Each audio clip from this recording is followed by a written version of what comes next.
All right, let's talk about something fun. Weird, the Al Yankovic Story, starring Daniel Radcliffe as Al Yankovic. This is a biopic, unlike any other biopic before it. Jeff, you got to catch this one too. What did you make with out Karsten? What did you make out of this Roku original? Props to Roku for having such original content. Bringing these stories to life. Roku channel. It's going to surpass Netflix, I think, next year. Yes, sir.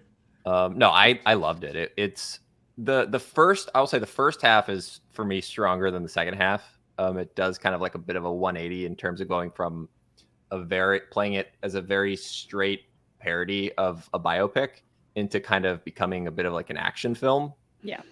But yeah, I mean, it's just a really fun movie. Karsten, I don't know. What do you think, Karsten? Yeah, I mean, I felt the same way. I've been comparing this a lot to, and it's not just me, The Unbearable Weight of Massive Talent. Yeah.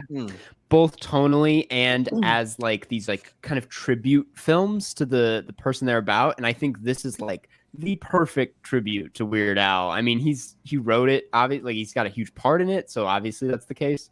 But yeah, I'm with Jeff on this one. It's like first 45 minutes, really. I mean, you were sitting next to me. I was laughing basically the entire time. So good. Yeah, I couldn't even hear the dialogue over Karsten's laughter. Right. It was truly disruptive. But I really loved it. And then, yeah, I think the more it goes on, I think it's just a tad too long. Like the bit kind of wears itself out, and the more it shoots for the absurdity, the less kind of funny and it gets. Because you're right, it's like when it plays itself so straight, it's like this is ridiculous and hilarious. But Daniel Radcliffe, amazing, so good. Yeah.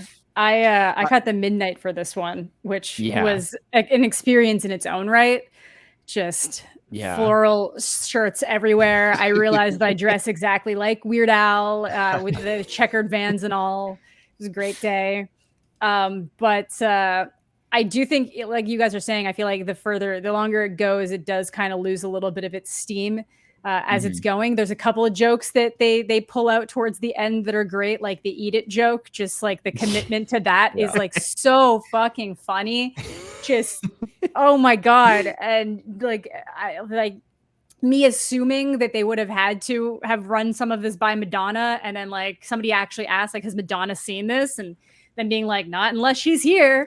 So it's just like really fun. And like the only way you can do a Weird Al biopic is to make a parody biopic. So yeah. Well, the other thing I was thinking of the whole time was that I don't understand if they were to make a real biopic of Weird Al, what you'd even include, because he had such a there's not a lot of you got to dress it up somehow. No turmoil. That's exactly it. Yeah, he's a pretty chill dude outside. The fact would have been the most boring biopic of all time.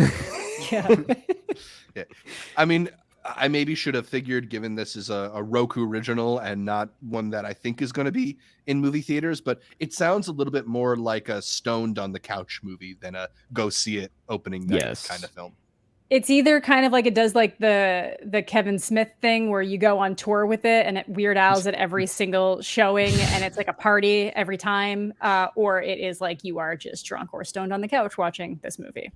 Like, because I do think an audience makes a difference. I feel like they even anticipated knowing that certain jokes were going to get big reactions, so they'd make sure to, like, somebody would say something and they'd pan around to some different characters so that you'd have time to get the laugh out before the next line started.